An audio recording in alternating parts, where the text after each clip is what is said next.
दोस्तों नमस्कार। आज हम लोग सीखेंगे ऑब्जेक्ट ओरिएंटेड प्रोग्रामिंग का बेसिक कॉन्सेप्ट।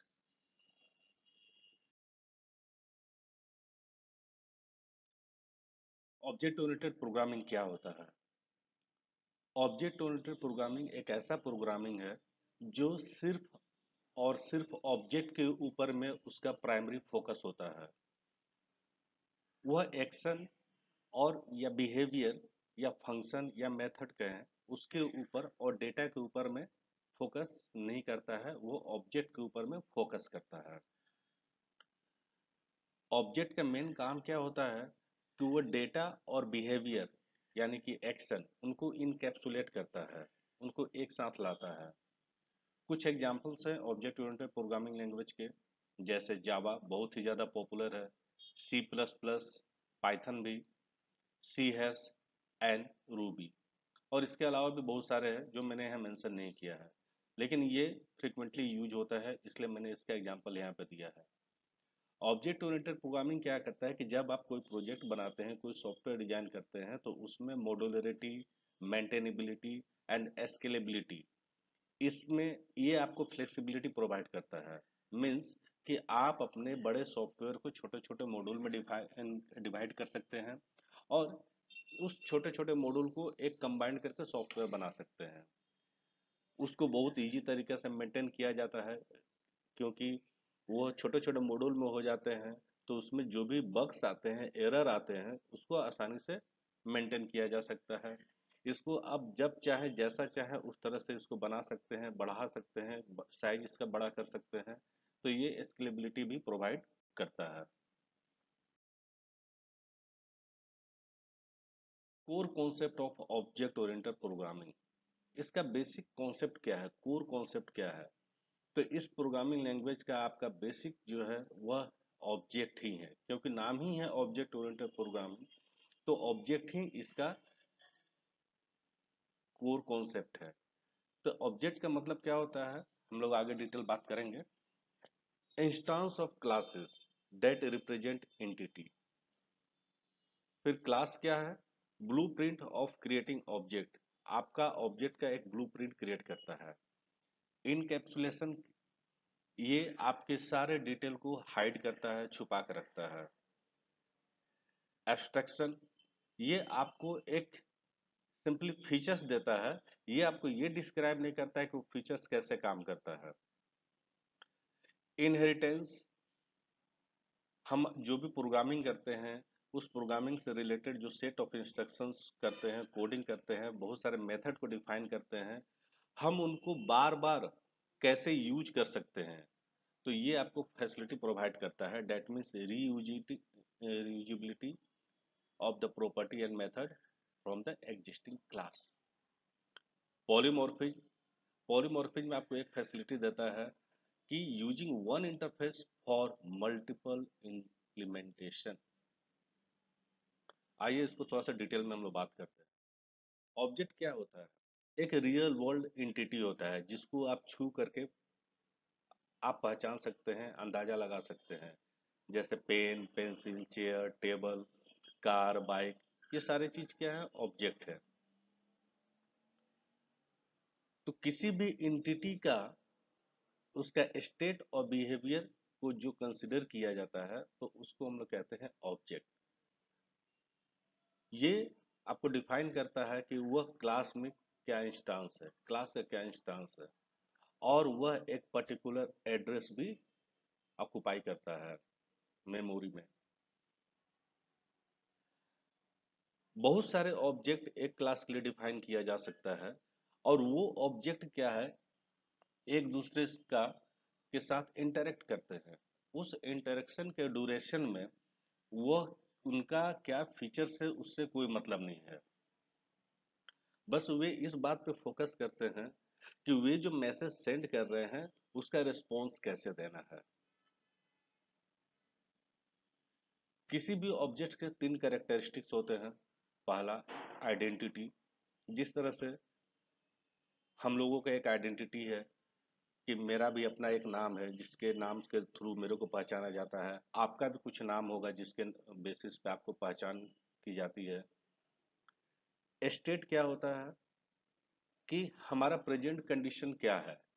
हम और आप दोनों देखने में एक ही जैसे हैं।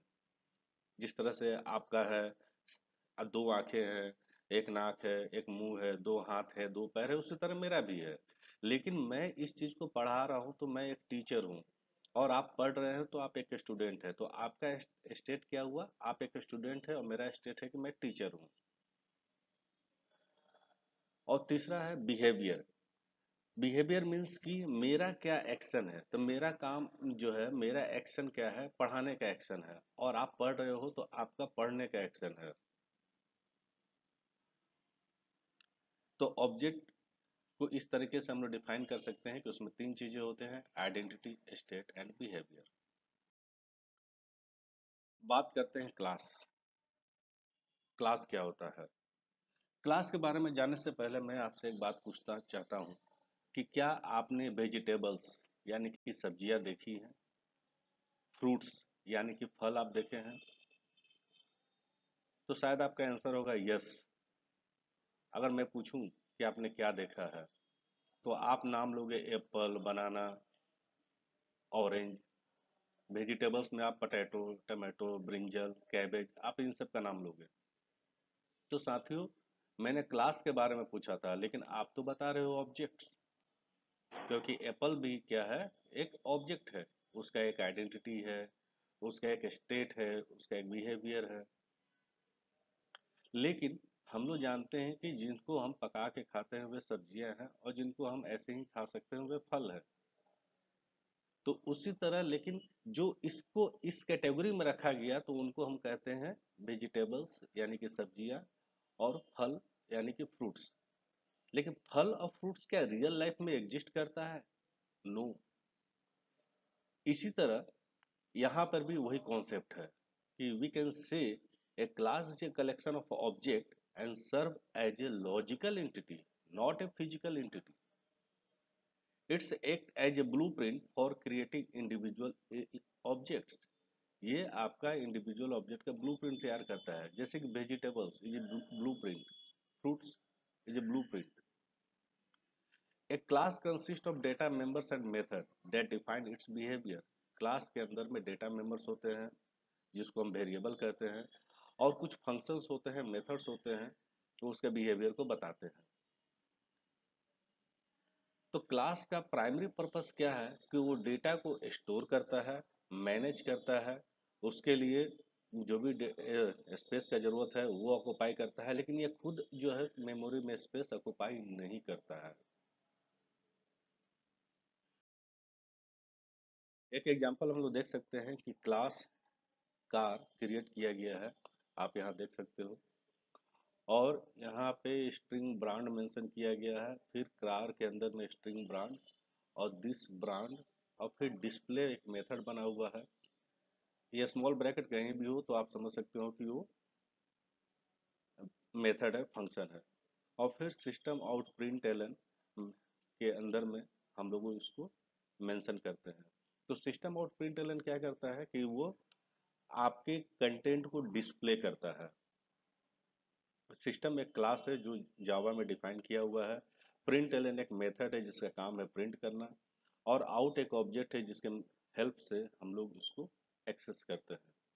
और एक दूसरा क्लास बना जिसका नाम है मेन, जिसमें कि हम लोग public static void main string args mention किया है। मैंने अपने पुराने वीडियो में ये मेंशन किया था कि पब्लिक स्टैटिक वॉइड मेन क्या होता है। तो अगर उसके बारे में जानना है तो आप उस वीडियो को देख सकते हैं। और फिर यहाँ पे कार जो पहला वाला क्लास है, वहाँ उसका नाम मेंशन किया गया। और माई कार एक ऑब्जेक्ट क्रिएट किया गया। ये ऑब्जेक्ट का नाम आप कुछ भी दे सकते हो। न्यू एक ऑपरेटर है जिसके हेल्प से माई कार जो ऑब्जेक्ट है उसके लिए मेमोरी स्पेस ऑक्युपाइड होता है। और कार यहाँ पे फिर से वो एक मेथड के रूप में है। और यहाँ पे हमको जो कंटेंट को पास करना है वहाँ हम मेंशन कर देते हैं। और फिर my car dot display, display हम लोगों ने यहाँ पे एक मेथड बनाया था जिसको कि एक्सेस करना है, क्योंकि दोनों क्लास अलग अलग है। तो कार क्लास का मेथड को अगर एक्सेस करना है तो ऑब्जेक्ट का हमको जरूरत पड़ेगा तो माई कार ऑब्जेक्ट है, डॉट ऑपरेटर का यूज करके, जिसको हम लिंकिंग ऑपरेटर भी कहते हैं, उसका काम होता है लिंक करना, और डिस्प्ले के साथ वो लिंक हो गया। और जब हम इसको प्रिंट करेंगे, प्रोग्राम को रन करेंगे, तो हमारा आंसर आएगा टोयोटा।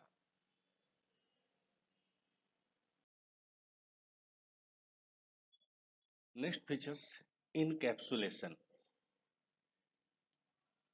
आपने मेडिसिन देखा होगा कैप्सूल के फॉर्म में, उसको कभी आप तोड़ कर देखेंगे तो उसमें छोटे छोटे सूजी के दाने के जैसे उसमें कुछ एलिमेंट्स रहते हैं, या पाउडर के जैसा रहता है। तो छोटे छोटे टुकड़ों को क्या किया गया, एक छोटा सा पैकेट के रूप में बना दिया गया, जिसको हम कैप्सूल कहते हैं। तो ये प्रोसेस जो है कि कैप्सूल बनाने का प्रोसेस है, इसको हम लोग कहते हैं इनकैप्सुलेशन। तो यहाँ पर हमारा वो छोटा छोटा क्या है, वो डेटा है, वो मेथड है, और इन सारे डेटा और मेथड को हम एक पैकेट में कन्वर्ट करते हैं, उसको हम लोग कहते हैं encapsulation. Encapsulation is the process of wrapping data, that is the variable, and method, that is functions, together into a single unit, that is called class, while restricting direct access to some of the object details. यहाँ पे एक example देख सकते हो, bank account नाम का एक class है, और यहाँ पे प्राइवेट डबल बैलेंस एक वेरिएबल है। फिर हम लोगों ने बैंक अकाउंट एक मेथड बनाया, अब बैलेंस को मेंशन किया, और फिर एक डिपॉजिट मेथड बना, जिसमें कि एक अमाउंट नाम का वैल्यू पास किया जाएगा। अब balance plus equal to amount, public double get balance. जब हम इसको एक्सेस करेंगे, रन करेंगे, तो जो वैल्यू अमाउंट पास किया जाएगा वो हमको रिजल्ट मिल जाएगा। साथियों, अगर ये प्रोग्रामिंग पार्ट अगर आपको नहीं समझ में आ रहा तो घबराइएगा नहीं, चिंता मत कीजिएगा। मैं प्रोग्रामिंग पार्ट में जब ये सारी चीज़ों को डिटेल बताऊंगा, अभी तो मैं सिर्फ ऑब्जेक्ट ओरिएंटेड प्रोग्रामिंग के फीचर्स के बारे में बात कर रहा हूँ। तो प्रोग्रामिंग पार्ट जब मैं बताऊंगा तो उसमें एक एक वर्ड को मैं डिस्क्राइब करूंगा।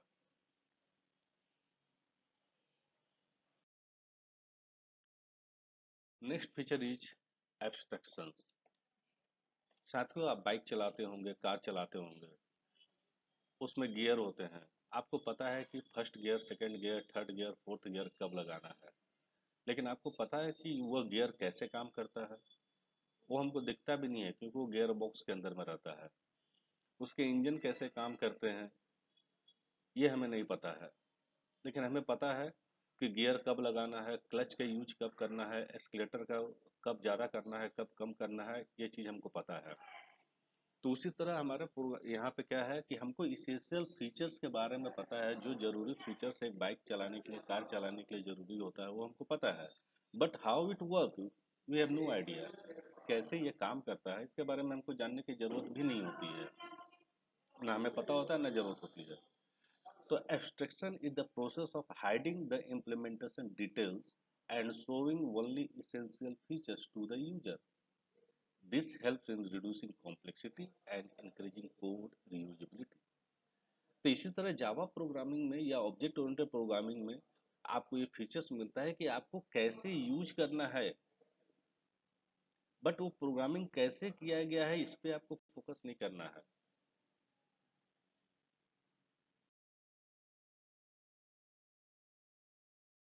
यहाँ पे एक एग्जांपल दिया गया है।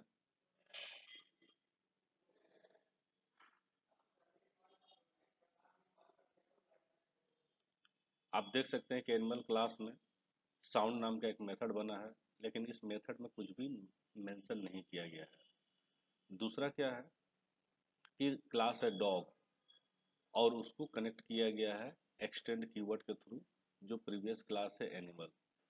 तो डॉग एक्सटेंड एनिमल। अब यहाँ पे मेंशन किया गया है साउंड, और साउंड में हम लोग प्रिंट कर रहे हैं बार्क। तो हमारा आउटपुट क्या आएगा, बार्क। लेकिन साउंड किसके लिए है, एनिमल के लिए है। तो ये साउंड मेथड को हम लोग यहाँ पे एक और क्लास बना करके मान लेते हैं, क्लास कैट एक्सटेंड एनिमल, और वहाँ पे हम मेंशन करते हैं साउंड में सिस्टम आउट प्रिंटलन म्याऊ। तो वो उसके लिए भी काम करेगा।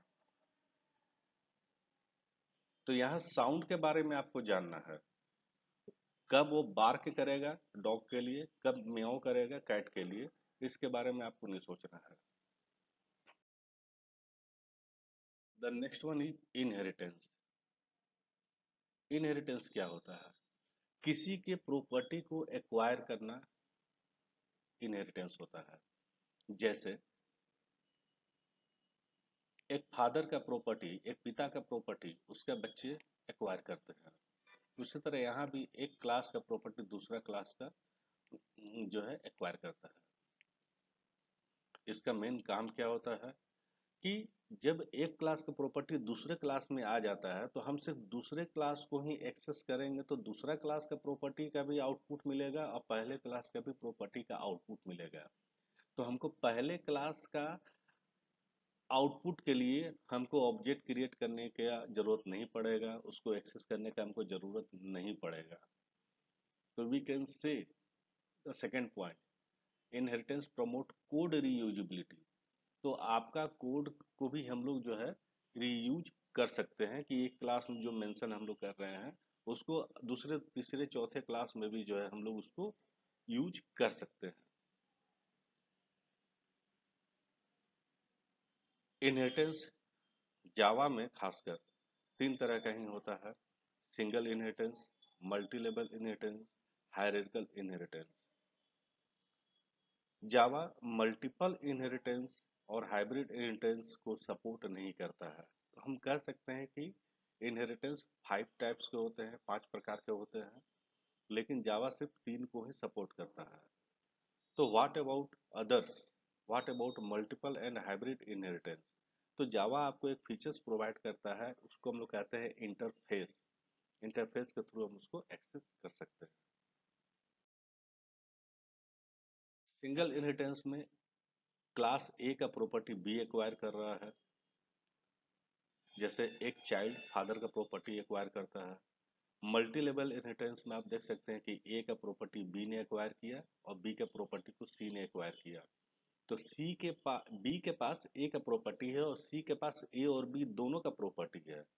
जैसे कि अगर ग्रैंड सन के पास फादर का भी प्रॉपर्टी होता है और ग्रैंड फादर का भी प्रॉपर्टी होता है। फिर हायरार्किकल इनहेरिटेंस, जैसा हम लोग जानते हैं कि रियल लाइफ में एक फादर के एक से ज़्यादा बच्चे होते हैं। तो अगर किसी फादर का 3 चिल्ड्रन है, C1 C2 C3, तो उनको अपने फादर का प्रॉपर्टी तीनों को मिलता है। तो इसी तरह यहाँ पर भी क्लास ए का property C1 C2 C3 access कर सकते हैं। ये है मल्टीपल इनहेरिटेंस। जैसे कि दोस्तों मैंने पहले बात किया कि जावा में मल्टीपल इनहेरिटेंस सपोर्ट नहीं करता है। हम लोग क्लास क्रिएट करते हैं तो क्लास के थ्रू ये काम नहीं करेगा। और हाइब्रिड मीन्स जो भी हम लोग तीनों टाइप्स पढ़े हैं उसको मिक्स कर दीजिए। तो ये तो फिर ऑब्जेक्ट ओरिएंटेड प्रोग्रामिंग का कॉन्सेप्ट के बेसिस पे तो ये ओवर रूल हो जाएगा, उसके नियम के खिलाफ हो जाएगा। तो जावा ने एक फैसिलिटी आपको दिया है, उसको कहते हैं इंटरफेस। इंटरफेस के थ्रू हम लोग मल्टीपल इनहेरिटेंस और हाइब्रिड इनहेरिटेंस को यूज कर सकते हैं। एक एग्जांपल हम लोग देख सकते हैं, यहाँ पे एनिमल क्लास है और इट, यहाँ पे हम लोगों ने मेथड बनाया। एनिमल इट फूड्स प्रिंट कर रहे हैं, डॉग एक्सटेंड एनिमल, उसको एनिमल क्लास को एक्सटेंड कर रहा है, डॉग बार्क। तो जब हम लोग डॉग क्लास का ऑब्जेक्ट बना के उसको एक्सेस करेंगे तो ये हमारे यहाँ दोनों काम कर जाएगा।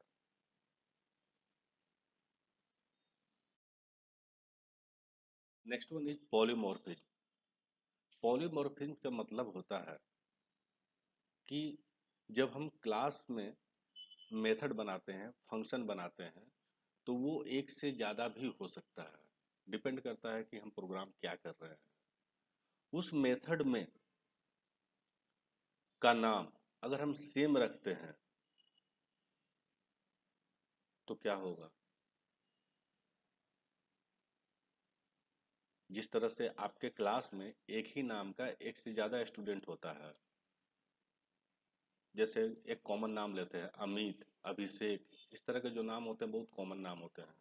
तो एक क्लास में एक से ज़्यादा होते हैं, लेकिन किसी अब उनको डिफरेंट कैसे किया जाता है, तो किसी का सरनेम डिफरेंट होगा, फादर का नाम डिफरेंट होगा, तो ये होना चाहिए। तो उसी तरह हाँ, यहाँ पर भी क्या है कि एक क्लास के अंदर में हम एक से ज़्यादा मेथड बना सकते हैं, लेकिन उसका वेरिएबल्स, उसके पैरामीटर्स, उसके आर्गुमेंट्स वो डिफरेंट होना चाहिए। तो we can say polymorphism is ability to perform a single task in multiple ways. For example, convincing a customer using different approach. Real life में देखते हैं कि हम लोग सामान खरीदने जाते हैं तो कस्टमर हमें अपना प्रोडक्ट सेल करने के लिए वह तरह तरह के बातें करता है, कभी फीचर्स बताता है, कभी डिस्काउंट के बारे में बात करता है। लास्टली उसका एक ही मकसद रहता है कि वो अपना प्रोडक्ट कस्टमर को सेल कर दे।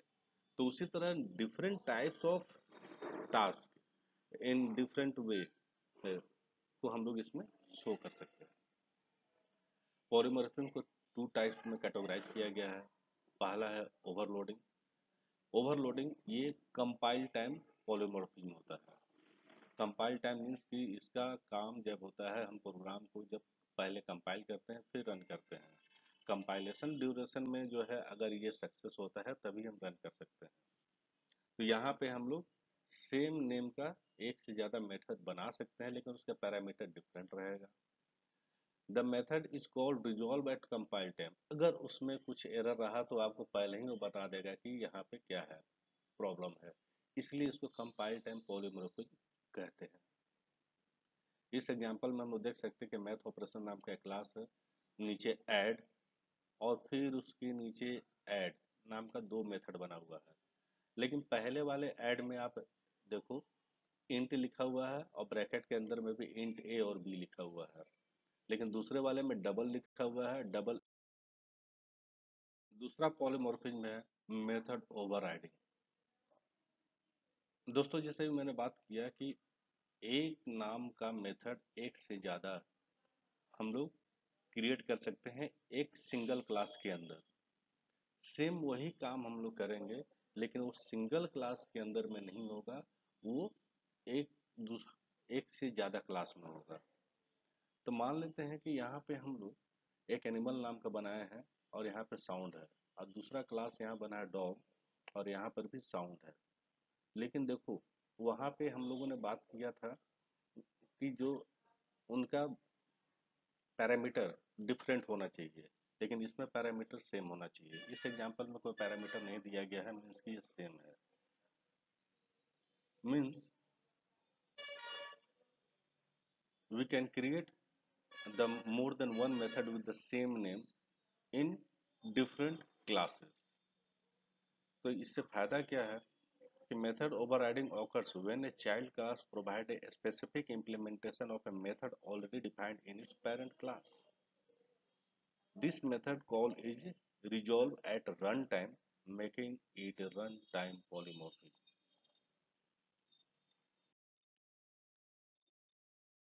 हमारे पास और भी प्रोग्रामिंग लैंग्वेज होते हैं, जैसे कि procedural programming language, structural programming language.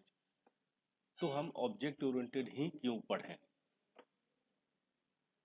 तो इसके बेनिफिट्स के बारे में बात करें कि सबसे पहला फायदा तो ये है कि इनहेरिटेंस का यूज करके हम लोग कोड को बार बार यूज कर सकते हैं। इसमें मेंटेन करना और एरर फाइंड आउट करना बहुत ही इजी है, क्योंकि आपको मॉड्यूलरिटी पर देता है। इसमें हमारा डेटा सिक्योर रहता है, क्योंकि इनकैप्सुलेशन का कॉन्सेप्ट है। आपके सारे डेटा और डेटा मेम्बर को एक सिंगल पैकेट में डिफाइन करता है, जिसको हम लोग क्लास कहते हैं। और ये आपको फ्लेक्सिबिलिटी देता है, ये मॉड्यूलर और स्केलेबल है।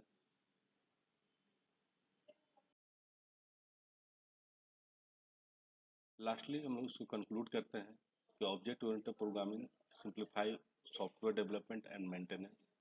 The key principles are encapsulation, abstraction, inheritance, and polymorphism. And Java is widely used object-oriented programming language, and understanding object-oriented programming is essential for modern programming language. That's why we have to use object-oriented programming language.